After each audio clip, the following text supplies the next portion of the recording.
चंद्रशेखर आजाद दलितों के मसीहा हैं या भाजपा पोषित नेता? मैं इसमें सिर्फ एक ही बात कहूंगा, क्योंकि मेरे मित्र भी हैं, बात होती है मेरे छोटे भाई भी हैं, मेरे घर भी कई बार आए हैं। जी 2024 के लोकसभा चुनाव से पहले भी हम दोनों साथ बैठे और मैंने उनसे कहा था कि आप और हम मिलके चलो इंडिया गठबंधन को मजबूत करते हैं, लेकिन वो इससे सहमत नहीं हुए। उन्होंने अलग रास्ता चुना।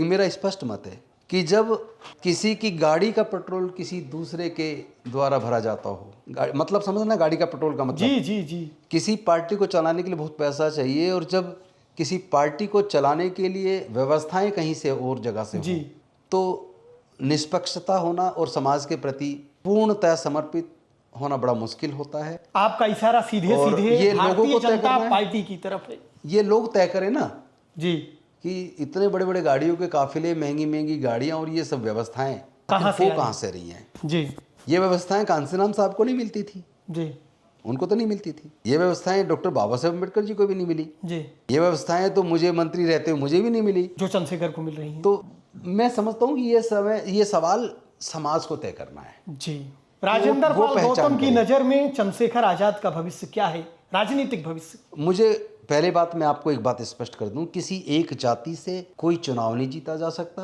किसी एक जाति के दम पे कोई पार्टी नहीं चल सकती, और अलग रह के एक समाज के दम पर भारतीय जनता पार्टी को कोई जवाब नहीं दे सकता। जी अगर भारतीय जनता पार्टी जो संविधान विरोधी है, देश विरोधी काम कर रही है, देश को कमजोर कर रही है, प्रजातंत्र को कमजोर कर रही है, अगर उसको रोकना है तो आपको उससे अलग रास्ता पकड़ना पड़ेगा, और उससे अलग के लिए तो इंडिया गठबंधन है।